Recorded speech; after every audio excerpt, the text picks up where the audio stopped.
सर्वं भावेन देवदर्शनम भावेन लभते परम ज्ञानम तस्मात् भाव अवलम्बनम। ভাল কাম এটা কৰিবলৈ ভাবিব লাগিব। ভগৱান আমাৰ প্ৰত্যেকৰ হৃদয়তে আছে। সমস্ত ভূতৰে মই আছো হৃদয়ত। কি কাৰণে আছো? যাদৃশী ভাৱনা জৈস সিদ্ধি ভৱতি তাদৃশী। যোনে যেনেকৈ ভাবে মই তেওঁৰ মনৰ ভাৱ তেনেকৈ পূৰণ কৰিবৰ কাৰণে হৃদয়তে আছো। মই কল্পতৰু বৃক্ষৰূপে আছো। কল্পতৰু বৃক্ষৰ বৈশিষ্ট্য কি? যি বিচাৰে তাকেই দিব পৰা শক্তি যিজোপা গছৰ আছে সেইজোপা হৈছে কল্পতৰু বৃক্ষ। প্ৰধানকৈ তিনিজোপা: স্বৰ্গৰ কল্পতৰু পাৰিজাত, মৰ্ত্যৰ কল্পতৰু ভকত, বৈকুণ্ঠৰ কল্পতৰু ভাগৱত আৰু ভগৱান। ভাগৱতত আপুনি যি বিচাৰে জীৱনশৈলী চব পাব। ভগৱানৰ পৰা যি বিচাৰে চব পাব।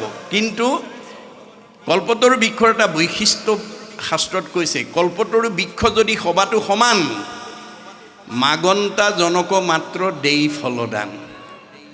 কল্পতৰু বৃক্ষ যদিও সকলোকে দিব পৰা ক্ষমতা আছে, নিবিচৰাজনক নিদিয়ে দেই।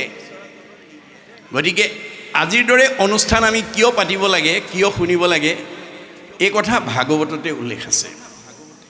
আমাৰ ভাগৱত ভাৰতবৰ্ষৰ প্ৰথম কোনে শুনিবলৈ বাধ্য হৈছিল? যিজনক ভগৱন্তই ভাৰতবৰ্ষৰ শ্ৰেষ্ঠ বৈষ্ণৱ ৰজা কৰি জন্ম দিছিল, যাৰ নাম আছিল পৰীক্ষিত। পৰীক্ষিতক ভগৱন্তই ভাৰতবৰ্ষৰ এজন শ্ৰেষ্ঠ বৈষ্ণৱ ৰজা কৰি জন্ম দিছিল। তৎসত্ত্বেও অভিশপ্ত হৈ গ'ল। কিয়? তেওঁক ভগৱানে দিয়া প্ৰতিভাটো প্ৰয়োগ কৰিব নজনাৰ কাৰণে। আপোনালোকৰ শালমৰীয়া গাঁৱত কাক কি প্ৰতিভা দিছে আপোনালোকে জানিব দেই। গাঁওখনৰ ভিতৰত কাৰোবাক আটাইতকৈ বেছি ধনী কৰি পঠিয়াইছে, কাৰোবাক আটাইতকৈ বিদ্যাৱন্ত, কাৰোবাক আটাইতকৈ ধনৱন্ত, কাৰোবাক আটাইতকৈ বুদ্ধিমন্ত, কাৰোবাক আটাইতকৈ জ্ঞানী, কাৰোবাক আটাইতকৈ সম্পদশালী ইত্যাদি ইত্যাদি। শালমৰীয়া গাঁৱৰ চাৰিসীমাত বাস কৰি থকা গাঁওখনৰ মানুহে জানিব আটাইতকৈ গাঁওখনৰ ভিতৰত ধনী কোন, আটাইতকৈ বিদ্যাৱন্ত কোন, আটাইতকৈ বুদ্ধিমন্ত কোন, আটাইতকৈ জ্ঞানী কোন, আপোনালোকে জানিব। কিন্তু ভগৱন্তই কৈছে, তোমাক যে গাঁওখনৰ ভিতৰত মই এটা বেলেগ প্ৰতিভা দি পঠিয়াইছোঁ, কিয়? মোৰ কামত ব্যৱহাৰ কৰিবলৈ শিকিবা। তোমাক গাঁওখনৰ ভিতৰত আনতকৈ অলপ বেছি প্ৰতিভা দি পঠিয়াইছোঁ, সেই প্ৰতিভাটো মোৰ কামত ব্যৱহাৰ কৰিবলৈ শিকিবা। মই মানে তৃণমূল এটা আত্মা, মই মানে পৰিয়াল, মই মানে সমাজ, মই মানে অনুষ্ঠান, মই মানে প্ৰতিষ্ঠান, মই মানে দল, মই মানে সংগঠন, মই মানে জড়জগত, মই মানে জীৱ জগত, মই মানে নিখিল জগত। অহমেবাস্য মে অগ্ৰে ন অন্যত সৎ অসৎ পৰম প্ৰচ্ছাদ অহম যো এতৈছ যো অৱশিষ্যতে শৈশয় অহম। আদিত মই, মধ্যত মই, শেষত ময়েই থাকিম। তুমি দেখা জগতখন মিছা, জগত মিথ্যা, ব্ৰহ্ম সত্য, ব্ৰহ্মহে সঁচা। ব্ৰহ্ম কি? জীৱ ব্ৰহ্ম এব কেৱলম, জীৱই ব্ৰহ্ম। আপোনালোকে ৰাতিপুৱা শুই উঠাৰ পৰা গধূলা খোৱালৈকে, জন্মৰ পৰা মৃত্যুলৈকে পাৰিলে এটা আত্মাক পাৰে, পৰিয়ালক পাৰে, সমাজক পাৰে, অনুষ্ঠানক পাৰে, প্ৰতিষ্ঠানক পাৰে, দল সংগঠনক পাৰে উপকাৰ কামত এই শৰীৰটো ব্যৱহাৰ কৰিব। আমাক এই শৰীৰটো কিয় দিছে? পৰোপকাৰায় ইদম শৰীৰম। আপোনালোকে যিসকলে কায়িকভাৱে আজি এই অনুষ্ঠানটো সৰ্বাংগ সুন্দৰ কৰিবৰ কাৰণে লাগি আছে, পুণ্য অৰ্জন কৰি আছে, মনত ৰাখিব কথাটো। গতিকে ভগৱন্তই আমাক তেওঁৰ কাম কৰিবৰ কাৰণে আমাক এই প্ৰতিভাটো দিছে। তে পৰীক্ষিতক বৈষ্ণৱ কৰি পঠিয়াইছিলে। বৈষ্ণৱৰ প্ৰতিভা কি? বৈষ্ণৱৰ বৈশিষ্ট্য কি? এনেকৈ যদি সামূহিকভাৱে কোনো পাঠ প্ৰসংগতেই হওক, নাম প্ৰসংগতেই হওক, ভাগৱত ব্যাখ্যাতেই হওক, ধৰ্মালোচনী সভাতেই হওক, একেলগে বহাৰ পিছত বৈষ্ণৱ গুণসম্পন্ন জীৱটোৱে গ্ৰাম্য কথা নাপাতে, বিষয়ৰ কথা নাপাতে, ভকতৰ বিষয়ত নাহি আশকতি, কৃষ্ণ কথা শুনিবলৈ সদায় কৰে ৰতি। ভকত বৈষ্ণৱে কেনেকৈ দিনটোত কৃষ্ণ কথা এটা শুনি জন্ম জন্মান্তৰ কাৰণে অক্ষয় পুণ্য অৰ্জন কৰি জীয়াই থাকোঁতে শান্তি আৰু মৰিলে সদ্গতি পাব পাৰে, তাৰ কাৰণে সদায় অনুৰাগী হৈ থাকে। জগত পাৱন হৰি কথা সমুদায়, ভকতৰ সংগ বিনে আন সংগে নাই। আপোনাৰ মন পবিত্ৰ হোৱা, পৰিয়াল পবিত্ৰ হোৱা, সমাজ পবিত্ৰ হোৱা, পৰিৱেশ পবিত্ৰ হোৱা, ব্যৱস্থাটো কেৱল ভকতৰ বাদে আনত নাপায়। সেইকাৰণে বৈষ্ণৱ গুণসম্পন্ন ব্যক্তিয়ে মিথ্যা বাক্য নবুলিব, নামাতিব মিছা, কৃষ্ণ কথা শুনিবলৈ কৰিবেক ইচ্ছা। আজি যুৱক সংগঠনটোৱে, সমাজৰ উদ্যোক্তাসকলে আপোনালোকক এই ৰাতি ভাগৱত শুনিবলৈ মাতিছে। জীৱনৰ যিমানবিলাক ৰাতি পাৰ কৰিলে তাৰ ভিতৰত আজিৰ ৰাতিটো আপোনালোকৰ উল্লেখনীয় হ'ব। কাৰণ আপুনি জীৱনৰ যিটো দিনত সাধুৰ সংগত বহি কৃষ্ণ কথা শুনিব, সেয়া হ'ব আপোনালোকৰ কাৰণে অক্ষয় পুণ্য। এইটো বিনাশ নহয়, আৰু এইটো বিনাশ নহয়। আপুনি ইয়ালৈ নাহি লেপৰ তলত সোমাই শৰীৰটোক শান্তি দিব পাৰিব, কিন্তু ৰাখিব নোৱাৰে। শৰীৰটো যিমান লেপৰ তলত সোমাই থাকক ঠাণ্ডাত, সি বিনাশ হ'বই। কিন্তু আজি যিকণ কষ্ট কৰিব সেইটো সাৰ্থক। এইটো ধন লগত যাব দেই। পাৰ্থিৱ যিবোৰ ধন ঘটিব, আপোনালোকে এই 4 দিনীয়া অনুষ্ঠানলৈ নাহি কোনোবাই ব্যৱসায় বাণিজ্য কৰি বহুত ধন টকা পইচা ঘটিব পাৰিব, কিন্তু সেইটো ধন আপুনি লগত নিব নোৱাৰে। পাৰ্থিৱ ধন টকা পইচা, গাড়ী মটৰ, পকা ঘৰ দুৱাৰ লগত নিব নোৱাৰে। যত দেখা ধন শৰীৰৰ স্ৰজন, মৰিলে লগে নাযায়। এইবিলাক আমি লগত নিব নোৱাৰা ধন ঘটি আছোঁ। শংকৰদেৱে কৈছে, তোমালোকে লগত নিব নোৱাৰা ধনকে ঘটি নাথাকিবা, লগত নিব পৰা ধনো ঘটিবা। তাৰ মাজৰ পৰাই ওলাই আহিব লাগিব দেই। তোমাৰো গুণৰো মহিমা দেখিয়া আন যত কাম দূৰতে থেজিয়া থৈলো। আজি ইয়াত বহি থকা কাৰ ঘৰুৱা কাম নাই? চবৰে পৰিয়ালৰ দায়িত্ব আছে, নিজৰ নিজৰ মানে দায়িত্ব আছে, চব এৰি থৈ আহিছে। কিয়? কৃষ্ণ কথা শুনিবৰ কাৰণে। এইটো হ'ব আমাৰ পৰম লাভ। এইটো ধন লগত যাব।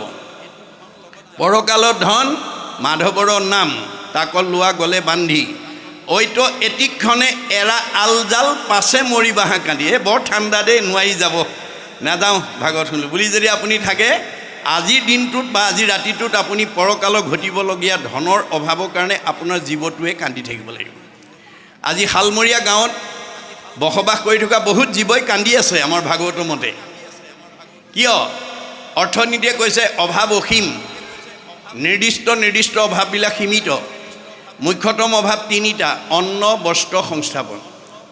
শালমৰীয়া গাঁৱৰ 4 সীমাত বাস কৰি থকা বহুত গৃহস্থীয়ে দুবেলা দুমুঠি মনে ভবা মতে খাব নোৱাৰাৰ কাৰণে, ল'ৰা ছোৱালীক খুৱাব নোৱাৰাৰ কাৰণে কাষৰ মানুহ ঘৰে নিজেও খাইছে, ল'ৰা ছোৱালীকো আজাদিত খোৱা দেখি অভাৱী ঘৰে কান্দি আছে। বস্ত্ৰ, সমাজত খাপ খোৱা এযোৰ বস্ত্ৰ নিজে পিন্ধিব নোৱাৰাৰ কাৰণে, ল'ৰা ছোৱালীক পিন্ধাব নোৱাৰাৰ কাৰণে ওচৰৰ মানুহ ঘৰে নিজেও পিন্ধিছে, ল'ৰা ছোৱালীকো পিন্ধোৱা দেখি অভাৱী ঘৰে কান্দি আছে। সংস্থাপন, এতিয়া বিজ্ঞানৰ যুগ, প্ৰযুক্তিবিদ্যাৰ যুগ। ছুইচ টিপিলে পোহৰ আহে, ছুইচ টিপিলে ফেন ঘূৰে, ছুইচ টিপিলে গীৰ্জাত পানী গৰম হৈ যায়। ছুইচ টিপিয়ে চব অভাৱবিলাক পূৰণ কৰে। এঘৰে সকলো অভাৱ বিজ্ঞানসন্মতভাৱে পূৰণ কৰিছে। কাষৰ ঘৰ মানুহে তেওঁৰ দৰে অভাৱখিনি পূৰণ কৰিব নোৱাৰি কান্দি আছে, ইত্যাদি ইত্যাদি। সীমা একেটাই, গাঁও একেখনেই, কিন্তু দুখবিলাক বেলেগ বেলেগ। গণ্ডগোল ক'ত লাগিল? এই ৰহস্য ভেদ কৰিবলৈ। ইয়াৰ ৰহস্য কি? এই ৰহস্য, গাঁও একেখনেই, সীমা একেটাই। এঘৰ সুখত আছে, এঘৰ দুখত আছে, এঘৰ শান্তিত আছে, এঘৰ অশান্তিত আছে। কিয়? এই ৰহস্য ভেদ কৰিবৰ কাৰণে ভাগৱত শুনিবলৈ আহিব লাগিব। ৰহস্যক জানে যিটো লোক, সততে কীৰ্তন কৰে মোক, ধৰি দৃঢ় ব্ৰত কৰি যত্ন বিপৰীত, মূৰ সৰ্বোত্তম দুই পাৱে কৰে নমস্কাৰ ভক্তিভাৱে, তাৰ মূৰ এৰা এৰি নাহি কদাচিত। আপুনি ভগৱন্তৰ কথা শুনিবলৈ যত্ন কৰিব লাগিব, নহ'লে নাপাব পৰকালৰ ধন ঘটিবলৈ। আহিব লাগিব। মনত ৰাখিব, ভাগৱতে কেৱল নিয়ম নীতিৰ কথা কৈ আছে, কেৱল নিয়ম নীতিৰ কথা কৈ আছে। আপোনালোকে আজি ইয়াত বহা প্ৰত্যেকজনে ৰাতিপুৱা শুই উঠাৰ পৰা গধূলা খোৱালৈকে দিনটোত এবাৰ হ'লেও আইনাখন চায়। কোনে কিয় চায় আপোনালোকে আইনাখন? গুৰুজনে উপমা দিছে, তুমি জগ জীৱ তোমাক পুজিলে, পাই আপোনাক যায়, যেন মুখ শ্ৰীক প্ৰতিবিম্ব, মুখ দেখয় দৰ্পণ চাই। দৰ্পণ মানে আইনা। আইনাখন চালে আমি নিজৰ চেহেৰাটোৰ কথা জানিব পাৰোঁ। মই আগতকৈ বগাই হৈছোঁ নে, ক'লাই হৈছোঁ নে, শকতেই হৈছোঁ নে, ক্ষীণাইছোঁ নে, মোৰ মুখত কিবা স্পট পৰিছে নেকি, আইনাখন চালে মই জানিব পাৰোঁ আৰু ব্যৱস্থা ল'ব পাৰোঁ। সেইকাৰণে আমাৰ প্ৰত্যেকেই আইনাখন দিনটোত এবাৰ হ'লেও চায়। আপোনালোকৰ ঘৰত থকা সদস্যসকল পৰিয়ালৰ ভিতৰত বেছিকৈ আইনাখন কোনে চায় চাবচোন আপোনালোকৰ কাৰোবাৰ ঘৰত যদি ডেকা গাভৰু ল'ৰা ছোৱালী আছে, নতুনকৈ বিয়া কৰাই অনা বোৱাৰী আছে, তেওঁলোকে 60-70 বছৰীয়া বুঢ়া বুঢ়ীতকৈ ঘনাই আইনাখন চায়। কিয়? তেওঁলোকৰ চেহেৰাটো ভালে ৰাখিবৰ কাৰণে তেওঁলোক সদায় যত্ন কৰি থাকে। এতিয়া আমাৰ শংকৰদেৱে কৈছে, যেনেকৈ ডেকা গাভৰু উঠি অহা প্ৰজন্মই আইনাখন বেছিকৈ চায়, আজি এই 4 দিনীয়া ভাগৱত শুনিবলৈ 60-70 বছৰৰ ওপৰৰ বয়সৰ সকলতকৈ উঠি অহা ডেকা গাভৰু বোৱাৰীবিলাকে বেছিকৈ আহিব লাগে ভাগৱত শুনিবলৈ। কিয়? আজি যিসকল ডেকা গাভৰু হৈ আছে, কাইলৈ তেওঁলোকে সংসাৰ কৰিব লাগিব, এইটো প্ৰকৃতিৰ নিয়ম। কিন্তু কি কাৰণে সংসাৰ কৰিব লাগিব আজি আমাৰ বহুত ডেকা গাভৰুৱে নাজানে। এয়া ঋষিমুনিৰ প্ৰশ্ন, কিম অৰ্থে বিবাহম, আমি কিয় বিয়া পাতিব লাগে? আজি আমাৰ বহুত ডেকা গাভৰুৱে নাজানে কিয় বিয়া পাতিব লাগে। আমাৰ ঋকবেদত কৈছে, অথ পুৰুষস্তাৱত সৰ্ব যত জায়াং ন বিন্দতে যত জায়াং বিন্দতে অথ প্ৰজায়তে তহি সৰ্বো ভৱতি।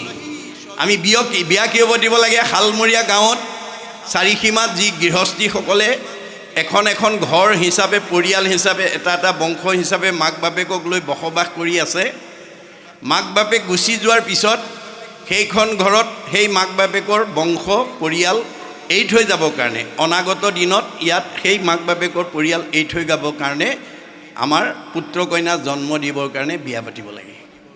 কিম অৰ্থে বিবাহম? পুত্ৰাৰ্থে বিবাহম।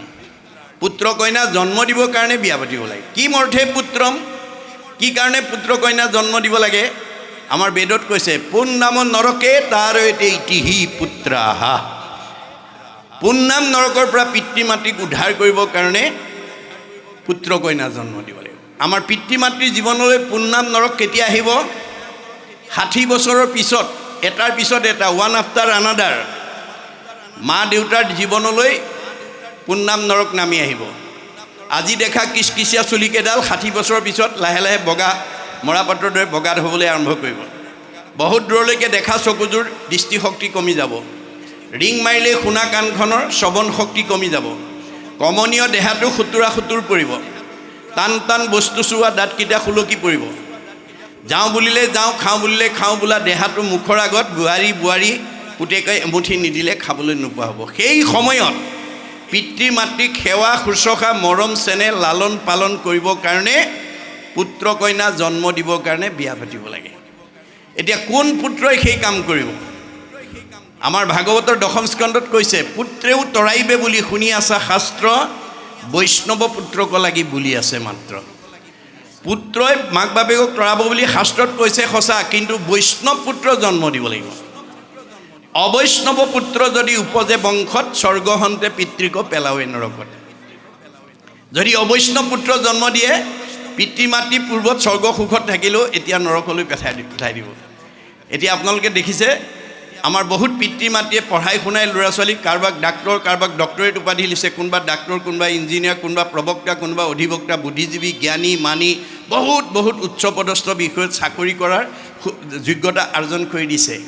কিন্তু শালমৰীয়া গাঁৱৰ দৰে নামঘৰত এনেকুৱা ভাগৱত অনুষ্ঠান পাতি সেইসকলক ইয়াৰ আধ্যাত্মিক তত্ত্ব জনাই নিদিয়াৰ কাৰণে সেইসকল পুত্ৰই আজি কি কৰিছে? আনৰটো দূৰৰ কথা, নিজৰ জন্মদাতা বৃদ্ধ পিতৃ মাতৃক কেনেকৈ সেৱা শুশ্ৰূষা মৰম চেনেহ লালন পালন কৰিব লাগে তাক নাজানি বৃদ্ধাশ্ৰমলৈ খেদি পঠিয়াইছে। আপোনালোকৰ শালমৰীয়া নামঘৰত যদি এই গাঁও থকালৈকে, এই নামঘৰ থকালৈকে যদি বছৰি এনেকৈ ভাগৱত অনুষ্ঠান কৰি থাকে, এইখন গাঁৱলৈ ভৱিষ্যত বৃদ্ধ পিতৃ মাতৃক বৃদ্ধাশ্ৰমলৈ খেদি পঠিওৱা পুত্ৰ ইয়ালৈ আহিব নোৱাৰিব। শাহু বোৱাৰীৰ মাজত মনোমালিন্য ঘটি থকা জীৱ এইখন গাঁৱলৈ আহিব নোৱাৰিব। ককাই ভাইৰ মাজত মনোমালিন্য থকা, সীমাঘৰীয়াৰ মাজত মনোমালিন্য হৈ থকা, সমাজৰ লগত মনোমালিন্য হোৱা জীৱ এইখন গাঁৱলৈ আহিব নোৱাৰিব। পোহৰৰ ওচৰলৈ যেনেকৈ আন্ধাৰ আহিব নোৱাৰাটো বিজ্ঞানসন্মত বাস্তৱ সত্য। যিখন গাঁৱত, যিখন ঘৰত ভাগৱতৰ ভক্তি ধৰ্ম প্ৰচাৰ হৈ থাকিব, ভক্তি মানে পোহৰ, সেইখন গাঁৱলৈ কোনো বেয়া জীৱ আহিব নোৱাৰে। আৰু আহিলেও এতিয়া ভাগৱত শুনি সংস্কাৰ হৈ যাব। আকৌ শুনি বন্ধ্যা নাৰী পুত্ৰ হুৱে গুণৱন্ত, দুৰ্জনো সজন হুৱে দুখী ধনৱন্ত। ইয়ালৈ যদি ইতিমধ্যে বেয়া জীৱ কোনোবা আহিছে ভাগৱত শুনাৰ লগে লগে পৰিৱৰ্তন হৈ যাব। সতি সন্তান নোহোৱা মহিলাই যদি ভাগৱত শুনে সুযোগ্য সন্তান পোৱাৰ যোগ্যতা অৰ্জন কৰিব পাৰিব। দুষ্ট মানুহ শান্ত হৈ যাব, দুখীয়া মানুহ ধনী হৈ যাব। সেইকাৰণে ভাগৱত শুনিবলৈ আহিব লাগে, মনত ৰাখিব কথাটো। গতিকে আমাৰ বিয়া পতাৰ মূল লক্ষ্যটো হৈছে আমি বৃদ্ধ পিতৃ মাতৃক সেৱা শুশ্ৰূষা মৰম চেনেহ কৰিবৰ কাৰণে, পুত্ৰ কন্যা জন্ম দিবৰ কাৰণে আমি বিয়া পাতিব লাগে। এতিয়া সেই পুত্ৰ হ'ব লাগিব বৈষ্ণৱ পুত্ৰ। অবৈষ্ণৱ পুত্ৰ যদি উপজে বংশত স্বৰ্গহন্তে পিতৃক পেলাৱে নৰকত। আমি বৈষ্ণৱ পুত্ৰ জন্ম দিব লাগিব। আমি বৈষ্ণৱ পুত্ৰ কেনেকৈ জন্ম দিব লাগিব? ভাগৱতত কৈ দিছে, বিশিষ্ট পুণ্যকে পাই বৈষ্ণৱ পুত্ৰক এতেকে ভজিবে লাগে কৃষ্ণক মাত্ৰ। কোনোবা দম্পতীয়ে যদি মানে মনে ভবা সন্তানৰ পিতৃ মাতৃ হ'ব বিচাৰে, এক দেও এক সেউ একবিনে নাই কেও, এক ভগৱন্তক শয়নে সপোনে স্নানে গুপ্যস্থানে ভজিব লাগিব। কৃষ্ণ তুষ্ট ভৈলে জনো পুত্ৰ উপজয়, কৃষ্ণসী পৰম পুত্ৰ মিত্ৰ ভাতৃশ্বয়। আপোনাৰ ঘৰলৈ অহা সতি সন্তানবিলাক ভগৱন্তৰ অংশ জীৱ। ভগৱন্তই কৈছে তোমাৰ হৃদয়তে মই আছোঁ। কিয়? মনে ভবা ভাৱনা পূৰণ কৰিবৰ কাৰণে। মানে যা দৃশী ভাৱনা জৈছ সিদ্ধি ভৱতী তাত দৃশী। আপোনাক ল'ৰা লাগিলে ল'ৰা দিব, ছোৱালী লাগিলে ছোৱালী দিব। ভগৱানে কৈছে তোমাক ল'ৰা লাগিলে ল'ৰা দিম, ছোৱালী লাগিলে ছোৱালী দিম। কিন্তু মোৰ পৰা কেনেকৈ বিচাৰিব লাগে মই নিয়ম ভাগৱতত লিখি থৈ আহিছোঁ। ভাগৱত শুনি পঢ়ি নিয়মবিলাক মানিব লাগিব। আমাৰ নিয়ম বান্ধি দিছে। ভাগৱত কেৱল নিয়মৰ সমষ্টি, মনত ৰাখিব, পদ্ধতিৰ সমষ্টি। ই এখন সুন্দৰ সংবিধান। আমাৰ জীৱনটো কেনেকৈ আমি মানুহ হিচাপে জীয়াই থাকোঁতে শান্তি, মৰিলে সদগতি পাম, তাৰ নিয়মে ইয়াত দি আছে। এতিয়া বৰাহ ৰূপী ভগৱন্তৰ পৃথিৱী উদ্ধাৰ, এইটো এটা কাহিনী, এটা আখ্যান। ইয়াৰ মাজেদি আমাক নিয়মৰ কথা ক'ব দিয়া, প্ৰতিটো কথাতে নিয়মটো সোমাই আছে ইয়াত। গতিকে এটা কাহিনী, উপকাহিনী, আখ্যান উপাখ্যানৰ দ্বাৰা আমাক মাত্ৰ নিয়মৰ কথা কৈ আছে ভাগৱতে। গতিকে আপোনালোকক ল'ৰা লাগিলে ল'ৰা দিব, ছোৱালী লাগিলে ছোৱালী দিব, কিন্তু নিয়মটো জানিব লাগিব। আমাৰ সূৰ্য উদয়ৰ পৰা সূৰ্যাস্তলৈ 4 পহৰ, সূৰ্যাস্তৰ পৰা সূৰ্য উদয়লৈ 4 পহৰ। 8টা পহৰত 24 ঘণ্টা হয়।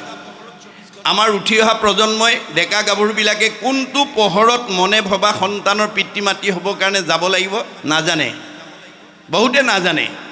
মই আজি কৈ থৈ যাম, আপোনালোকে মনত ৰাখিব। এইবোৰ কথা আপোনালোকে যেতিয়ালৈকে মুকলিভাৱে নাপাতিব, নজনাব, তেতিয়ালৈকে আপুনি ভবা সন্তানৰ পিতৃ মাতৃ হ'ব নোৱাৰিব। সূৰ্য উদয়ৰ পৰা সূৰ্যাস্তলৈ এই 4টা পহৰ দিবা সময়ত কোনো মানুহ সৃষ্টিকাৰ্যত আগবাঢ়িব নালাগে বা নাবাঢ়ে। কেতিয়া আগবাঢ়িব লাগিব? সূৰ্য অস্ত যোৱাৰ পৰা পুনৰ সূৰ্য উদয় হ'লে, এই 4টা পহৰ। তাৰে প্ৰথম 2টা পহৰ বাদ দিবলৈ কৈছে কোনে? বিজ্ঞানে। কিয়? আমি খোৱা আহাৰটো প্ৰথমতে ৰস, ৰসৰ পৰা তেজ, তেজৰ পৰা মাংস, মাংসৰ পৰা মেদ, মেদৰ পৰা হাড়, হাড়ৰ পৰা মজ্জা, মজ্জাৰ পৰা শুক্ৰ, শুক্ৰৰ পৰা সন্তান হ'ব। আমি খোৱা আহাৰটো ব্ৰহ্মলৈ ৰূপান্তৰ হ'বলৈ কমেও 6 ঘণ্টা সময় লাগে, বিজ্ঞানে স্বীকাৰ কৰিছে। গতিকে প্ৰথম 2টা পহৰ বাদ দি ল'ব লাগিব। তৃতীয় আৰু চতুৰ্থ পহৰত উঠি অহা প্ৰজন্মই মনে ভবা সন্তানৰ পিতৃ মাতৃ হ'বৰ কাৰণে আগবাঢ়িব লাগিব। কেনেকৈ? পুৰুষ প্ৰকৃতি সবা একমতি, তেহে সিজিব হৰিত ভগতি। স্বামী স্ত্ৰী দুয়োজন একমনা হ'ব লাগিব। সৃষ্টিৰ কামত আগবঢ়াৰ আগতেই দুয়োজনে আলোচনা কৰি ল'ব লাগিব যে আপোনালোকৰ প্ৰথম বা দ্বিতীয় সন্তানটো ল'ৰা লাগে নে ছোৱালী লাগে, কেনেকুৱা ল'ৰা ছোৱালী লাগে, ডাক্তৰ লাগে নে, ইঞ্জিনিয়াৰ নে, প্ৰবক্তা নে, অধিবক্তা নে, বুদ্ধিজীৱী নে, জ্ঞানী নে, মানি নে, সন্ত নে, মহন্ত নে, ভক্ত নে, বৈষ্ণৱ নে, সাধু লাগে, কি গুণৰ সন্তান লাগে, সেইটো দুয়োজনে আলোচনা কৰি ল'ব লাগিব। কৰি যথা সময়ত ভাৱটো নিবেদন কৰিব লাগিব। যদি আমাৰ দাম্পত্য জীৱনত দুয়োজনৰ মাজত মতভেদ থাকে, তেতিয়াহ'লে আমাৰ জীৱনলৈ কাশ্যপ ঋষিৰ নিচিনা জীৱন নামি আহিব। কাশ্যপ ঋষিৰ 2গৰাকী ভাৰ্যা, এগৰাকীৰ নাম দিতি, এগৰাকীৰ নাম অদিতি। অদিতিয়ে সকলো কথা স্বামীৰ লগত আলোচনা কৰি আগবাঢ়িছিল। সৃষ্টিৰ কাৰ্যটো দুয়োজনে মিলি আগবাঢ়িছিল, সেইকাৰণে আটাইকেইটা দেৱতা সন্তান জন্ম হ'ল। কিন্তু দিতি হিংসা কৰি আছিল, সতিনীৰ সন্তান হোৱা দেখি হিংসাত ভাগি পৰিছিল আৰু স্বামীক গৈ অসময়ত উপাসনা স্থানত পুত্ৰদানৰ কাৰণে আহ্বান জনাইছিল। দূৰদৰ্শী সম্পন্ন কশ্যপে কৈছিল, ভাৰ্যা এইটো পুত্ৰদানৰ সময় নহয়, তুমি অলপ অপেক্ষা কৰা। নামানে। উপায়ন্তৰ হৈ ভাৰ্যাক সন্তুষ্টি দিবৰ কাৰণে পুত্ৰদান দিলে। ফলত কি হ'ল? হিৰণ্যাক্ষ আৰু হিৰণ্যকশিপু দৈত্য। আমাৰ দম্পতীসকলেও যদি নিয়ম নাজানে, নিয়ম নামানে, আপোনালোকৰ ঘৰলৈও একেই জীৱ আহি যাব। আমাৰ বুঢ়াসকলে কয়, ভালক পাই ভালক পাই ভালে, জাবৰে পাই খালক। ভালে পাই ভালক, জাবৰে পাই খালক। আপোনাৰ ঘৰলৈ ভাল সন্তান এটা আহিবলৈ হ'লে আপুনি ভাল হ'ব লাগিব। আপুনি নিয়ম নীতি জানিব লাগিব। নিয়ম নীতি নজনা দম্পতীৰ ঘৰলৈ কেতিয়াও ভাল সন্তান আহিব নোৱাৰে। মনত ৰাখিব কথাটো। আমি নিয়ম ক'ত পাম? ভাগৱতত চব নিয়ম ইয়াত আছে, বান্ধি থৈছে চব পদ্ধতি। এটা জীৱই মাতৃগৰ্ভত স্থিতি লোৱা দিনৰ পৰা মৃত্যু পৰ্যন্ত কি কৰিব লাগিব, কি কৰিব নালাগিব, কি খাব লাগিব, কি খাব নালাগিব, কলৈ যাব লাগিব, কলৈ যাব নালাগিব, চব নিয়ম ইয়াত বান্ধি থৈছে। গতিকে আপোনালোকে যদি শতবাৰ্ষিকলৈকে এই ভাগৱত যদি আপোনালোকে চৰ্চা কৰি থাকিব পাৰে, এইখন গাঁৱৰ পৰিৱেশ কেনেকৈ পৰিৱৰ্তন হৈ যাব, আপোনালোকৰ মাজলৈ কেনেকৈ একতাৰ ভাৱ জাগি উঠিব, সময়েহে ক'ব দেই। ধৰ্ম বেলেগ বস্তু নহয়। ধৰ্ম হৈছে ঈশ্বৰৰ কথা শুনা। ঈশ্বৰৰ কথা শুনিলেই ধৰ্ম ৰক্ষা হয় বুলি সৰ্বপল্লী ৰাধাকৃষ্ণনে কৈছে। Religion binds men to men and men to God. ধৰ্মই আমাক কি কৰে? ইজন মানুহে সিজন মানুহক ভাল পাবলৈ শিকায়। আপোনালোকে 4 দিনীয়া কাৰ্যসূচী সম্পন্ন কৰিবৰ কাৰণে এমাহ 2 মাহ 3 মাহ আগৰ পৰা ডেকা গাভৰুবিলাকে মিলি একেলগে কাম কৰি আছে। ফলত ইজনৰ প্ৰতি সিজনৰ প্ৰেম ভাৱটো আগতকৈ বাঢ়ি বাঢ়ি গৈ আছে। গতিকে ইজনে সিজনক ভাল পালেহে ভগৱানক ভাল পাব পাৰিব। ভগৱানে কৈছে, মোক ভাল পোৱাৰ আগতে নিজৰ পৰিয়ালটোক ভাল পাবলৈ শিকিবা। মোক ভাল পোৱাৰ আগতে ওচৰ চুবুৰীয়াক ভাল পাবলৈ শিকিবা। মোক ভাল পোৱাৰ আগতে তোমাৰ ঘৰলৈ অহা আলহী অতিথি ভকত বৈষ্ণৱ বন্ধু বান্ধৱক ভাল পাবলৈ শিকিবা। মোক ভাল পোৱাৰ আগতে দেখাজনক ভাল পাবলৈ শিকিবা। দেখাজনকেই যদি ভাল নাপায়, নেদেখাজনক ভাল পোৱাৰ তাৰ অধিকাৰ নাই। মনত ৰাখিব। আপোনালোকৰ এই অনুষ্ঠানৰ মাহাত্ম্যটো আমাৰ সৰ্বপল্লী ৰাধাকৃষ্ণ, এইটো ধৰ্ম। এইটো ধৰ্ম আচৰণ কৰি আছে আপোনালোকে। ধৰ্মই কি কৰিব? আপোনালোকৰ সমাজখনক একতাৰ দোলেৰে বান্ধি ৰাখিব। Dharma is that which bind society together but which divide society breaks it up into parts and makes people fight one another is adharma. আপোনালোকৰ শালমৰীয়া গাঁৱত ডাক্তৰ, ইঞ্জিনিয়াৰ, অফিচাৰ, প্ৰবক্তা, অধিবক্তা, বুদ্ধিজীৱী, জ্ঞানী, মানি, উচ্চ পদস্থত চাকৰি কৰা মানুহ আছে। ইজনক দেখিলে যদি সিজনে মুখখন সিফালৈ ঘূৰাই দিয়ে, ইজনৰ প্ৰতি যদি সিজনৰ সদ্ভাৱ নাই, এইখন গাঁও অধৰ্মী সমাজ। আপুনি বাহিৰৰ পৰা দেখিছে শালমৰীয়া গাঁৱৰ এঘৰ মানুহ ধনে ধানে টকাই পইচাই গাড়ীয়ে মটৰে পকা ঘৰে দুৱাৰে চাকৰিয়ে বাকৰি একদম নদন বদন। ভিতৰলৈ সোমাই গৈ দেখিলে শাহু বোৱাৰীৰ মাজত মাতবোল নাই, স্বামী স্ত্ৰীৰ মাজত মনোমালিন্য, ককাই ভাইৰ মাজত মনোমালিন্য, ইজনৰ প্ৰতি সিজনৰ সদ্ভাৱ নাই। সেইখন কি হ'ব? অধৰ্মী পৰিয়াল। তাৰো আমূল পৰিৱৰ্তন আনিব পাৰিব যদি এই নদীখন বোৱাব পাৰে। কৃষ্ণ নাম কীৰ্তনৰ নদী নাই জিঠানত, ভকতৰ সংগ জৈত নাই, ব্ৰহ্মাৰ ভুৱন ভৈলেও অপবিত্ৰ সিটো আতি, যোগ্যনুহে থাকিবে তথাই। চব আছে, মিলা প্ৰীতি নাই, সেইখন ঘৰ কেতিয়াও বসবাসৰ যোগ্য নহয়। চব আছে, মিলা প্ৰীতি নাই, সেইখন গাঁও কেতিয়াও বসবাসৰ যোগ্য হ'ব নোৱাৰে। গতিকে আমি কেনেকৈ বাস কৰিলে আমি শান্তিত থাকিম, এইটো হ'ব আমাৰ মূল লক্ষ্য। যেনেকৈ পৰীক্ষিতক ভগৱানে বৈষ্ণৱ কৰি জন্ম দিছিলে, কিন্তু অভিশপ্ত হ'ল। কিয়? বৈষ্ণৱৰ 1 নম্বৰ বৈশিষ্ট্য যে ঈশ্বৰৰ কথা পাতি থাকোঁতে আন কথা নাপাতে। এইটো বৈষ্ণৱৰ প্ৰথম গুণ। পাতিব পাৰিব, আপোনাৰ কি পাপ হ'ব? পাপ আয় পৰপীড়নম। আজি আপোনালোক সকলো ভাগৱত শুনিবলৈ আহিছে। আপোনালোকে ঘৰৰ পৰা ওলাই আহোঁতে যদি বাটত কোনোবাই আপোনালোকৰ বন্ধু বান্ধৱ বা ভকত বৈষ্ণৱে লগ পাই যদি আপোনালোকক কথা পাতিছে বা আপোনাক দৰ্শন কৰিছে, সেই দৰ্শন কৰাজনৰ কি হ'ব? ভাগৱতত কৈছে, বেদত কৈছে, বৈষ্ণৱা লয় সমীপ স্থান বিষ্ণু সেৱাৰ্থে গতান চাণ্ডালান পতিতান পিস্পৃষ্ট্বা ন স্নানম আচৰিত। ঈশ্বৰৰ কথা শুনিবলৈ যোৱা মানুহ আৰু নামঘৰৰ কাষত বাস কৰা মানুহক যদি দৈৱবশে দৰ্শন পৰ্শন হয়, ইমানেই পুণ্য হয়, গা নুধুলেও হয়। আজি ভাগৱত শুনিবলৈ অহাবিলাক ইমান পুণ্যৱান, আপোনালোকক দেখিলেও আনৰ গা নোধোৱাকৈ হয়। বেদে কৈছে, ভগৱানে কৈছে। তেনেস্থলত আপুনি যদি ভাগৱত শুনিবলৈ আহি ভাগৱত ব্যাখ্যা কৰি থকাৰ পিছত অন্য কথা পাতি আছে, আৰু আপুনি অন্য কথা পতাৰ লগে লগে যদি ওচৰৰ মানুহজনে কৃষ্ণ কথা শুনাত বাধা হৈছে, তেতিয়া গ্ৰাম্য কথা পতা দুজনৰ কি হ'ব? পাপায়ো পৰপীড়ন, তেওঁলোকৰ পাপ হ'ব। মনত ৰাখিবা দেই। আজি নামঘৰলৈ আহিও কোনোবাই পাপ লৈ যাব পাৰে, ঠিক নাই, যদি ইয়াত কেনেকৈ থাকিব লাগে নিয়মটো যদি নাজানে। নিয়ম নাজানিলে আমাৰ গোটেই জীৱনেই ধ্বংস হৈ যাব। গতিকে ভাগৱতে কেৱল নিয়মৰ কথা কৈ আছে, পদ্ধতিৰ কথা কৈ আছে। আমি নিয়মবোৰ শিকিবৰ কাৰণে আহিব লাগে। ইয়াতো আকৌ ভগৱন্তই ৰহস্য এটা ৰাখিছে। কি বুলি? অৰ্জুনক কৈছে, সখা, শালমৰীয়া গাঁৱৰ দ্বিতীয় দিনা ভাগৱত ব্যাখ্যালৈ আমন্ত্ৰণ কৰা যিসকল বাপ বৈষ্ণৱ, ভকত বৈষ্ণৱ আহিছে, চবেই যদি একান্ত মনে কৃষ্ণ কথা শুনি দিয়ে, চবকে যদি মই সমান নম্বৰ দি বৈকুণ্ঠলৈ পঠাই দিবলগীয়া হয়, মোৰ শালমৰীয়া গাঁৱত মায়াৰ বজাৰখনেই বন্ধ হৈ যাব। মই জীৱক লৈহে আনন্দ কৰি আছোঁ। এতিয়া ইয়ালৈ অহা কাৰোবাক আপোনাৰ তেওঁ মায়া নামৰ শক্তি এটা পঠাই পেলাই অন্য মনস্ক কৰি দিব। চাহ তামোল খোৱা কথা পাতি দিব, তামোল চালি খোৱা কথা পাতিব, ঘৰত এৰি থৈ অহা কামকেইটাৰ কথা পাতিব, বিষয়ৰ কথা পাতিব, ইত্যাদি ইত্যাদি। ৰীতে হঠাং ইয়ৎ প্ৰতীয়েত ন প্ৰতীয়েত স্বাত্মানি তৎ অবিদ্যাত্মানো যথা য়াভাসু যথা তমঃ। আপোনাৰ মনটো যদি ভাগৱত শুনাৰ পৰা আঁতৰাই দিছে ভগৱানে, তেতিয়া জানিব মায়ে আপোনাক পালে আৰু। গতিকে মায়াই যাতে আপোনাৰ মনটো ভাগৱত শুনাৰ পৰা আঁতৰাই নিব নোৱাৰে, তাৰ কাৰণে আপুনি সজাগ হ'ব লাগিব। অৰ্জুনক কৈছে, জীৱনৰ যিটো দিনত যিটো মুহূৰ্তত সাধুৰ সংগত বহি শ্ৰদ্ধাৰে মোৰ কথা শুনিব পাৰিবা, সেইদিনা তুমি দুগুণ পাপৰ পৰা নিজক মুক্ত কৰিব পাৰিবা। অপৰম মংগল নাম যিপুন শ্ৰদ্ধায়ে শুনৈ, হৰৈ পাপ তাহাৰ দুগুণ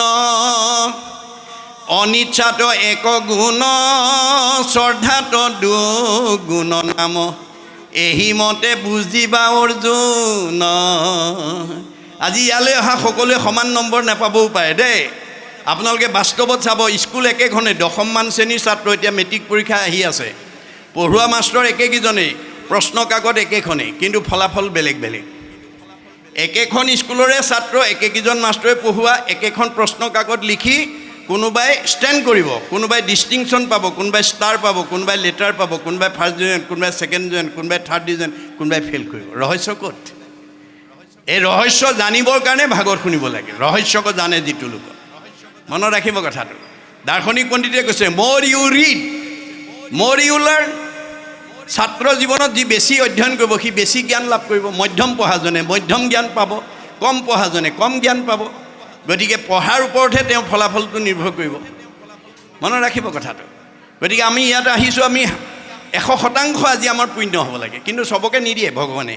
সেইটোৱে ভগৱানৰ ৰহস্য, ভগৱানৰ বিনোদ বিলাস আনন্দ। গতিকে আমি ভাগৱত শুনি নিয়ম পদ্ধতিৰে কেনেকৈ যাব পাৰোঁ। কাৰণ পৰীক্ষিতক বৈষ্ণৱ কৰি পঠাইছিলে, নিয়ম ভংগ কৰিলে। বৈষ্ণৱৰ দ্বিতীয় বৈশিষ্ট্য, 14 নম্বৰ বৈশিষ্ট্য কি? নকৰিব প্ৰাণী হিংসা মনে একোজন, সদায়ে চিন্তিব মাত্ৰ কৃষ্ণৰ চৰণ। বৈষ্ণৱ গুণসম্পন্ন ব্যক্তিয়ে কেতিয়াও আনক হিংসা নকৰে। কাক কৰিব? চবতে মই আছোঁ বুলি কৈছে ভগৱানে। যত দেখা ভূত প্ৰাণী সবাহাকে বিষ্ণু মানি, হিংসা এৰি কৰা উপকাৰ। ভগৱন্ত চবতে আছে। কুকুৰৰ চিগাৰিল গদৰ ভৰু আত্মাৰাম। দেহটোহে কুকুৰ মেকুৰী গাহৰি, আত্মাটো নহয়। দেহটো কেৱল চিনি পাবৰ কাৰণে সৃষ্টি কৰিছে, দেহটো আত্মা নহয়। দেহবিলাকৰ নাম এটা এটা আছে, আমাৰ প্ৰত্যেকৰে নাম এটা এটা আছে। আৰু আমি দেহটো চাই কওঁ এইটো মতা মানুহ, এজনী মাইকী মানুহ, এইটো ডেকা ল'ৰা, এজনী গাভৰু ছোৱালী। দেহটো কেৱল চিনি পাবৰ কাৰণে দিছে ভগৱান, দেহটো আত্মা নহয়।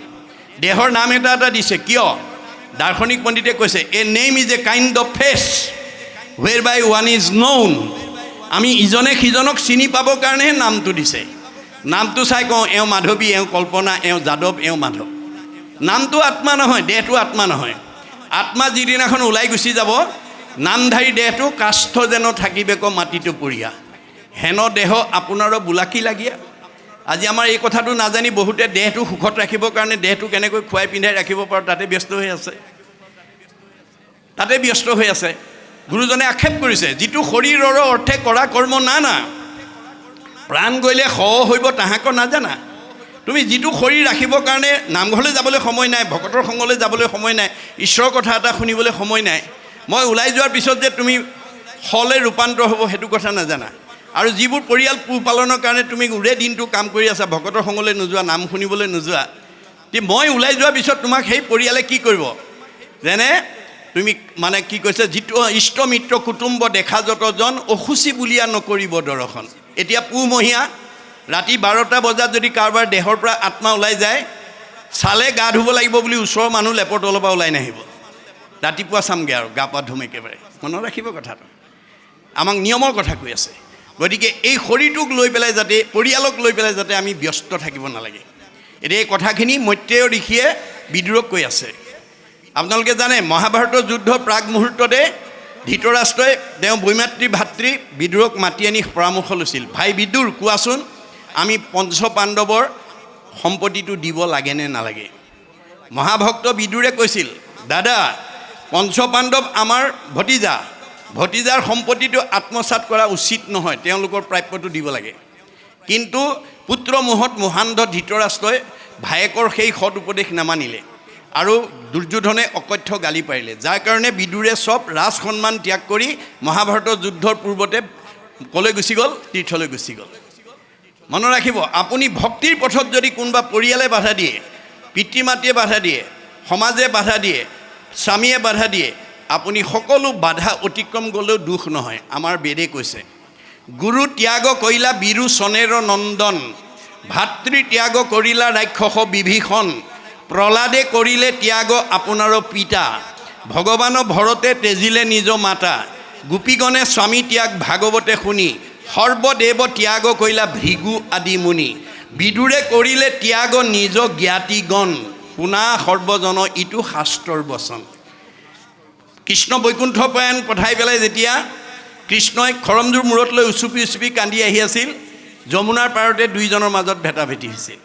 বিদুৰে তেওঁৰ মনৰ বিষণ্ণতা দেখি বুজি পাইছিল যে কৃষ্ণ আৰু নাই, আৰু কৈছিল যে তুমি পৰম ভাগ্যৱান যে তুমি প্ৰায়ণৰ কৃষ্ণক দৰ্শন কৰিলা, স্পৰ্শন কৰিলা, সংলাপ কৰিলা। মই দুৰ্ভগীয়া, মই সেই সুবিধা নাপালোঁ, কিন্তু ভগৱানে এটা সুবিধা দিছে যে তুমি যিহেতু কৃষ্ণক দৰ্শন স্পৰ্শন সংলাপ কৰি আহিছা, তোমাক চুলেও মই সমান পুণ্যভাগী। কৃষ্ণপদ পৰশীয়া আশী আছা বাপ, তোক চুই হওঁ মই পৰম নিষ্পাপ, ঐ বন্ধু উদ্ধৱ সাৱতি ধৰ মোক, শুনি দশ গুণে উধাই উদ্ধৱৰ সুখ। তেতিয়াহে উদ্ধৱে জানিছিল কৃষ্ণ কথা শুনা মানুহজনক চালে শুনিলেও আনৰ পুণ্য হয়। আজি আপোনালোকৰ এজন বা দুজনহে আহিছে ইয়ালৈ, পৰিয়ালৰ সৰহখিনি ঘৰত আছে। আজি আপোনালোকে অহাকেইজনে ভাগৱত শুনি পেলাই যদি ঘৰত গৈ দুটা কথা মনত ৰাখি পেলাই ক'বগৈ পাৰে, ভাগৱতে কৈছে, যিবা পঢ়ে যিবা শুনে শুনাৱৈ আনক, পাপচাৰী সিও যায় বিষ্ণুৰ স্থানত। আপুনি ইয়ালৈ আহি যিটো পুণ্য পাব, আপোনাৰ মুখেদি কথা শুনাজন তাতেই পুণ্য পাব। মনত ৰাখিব কথাটো।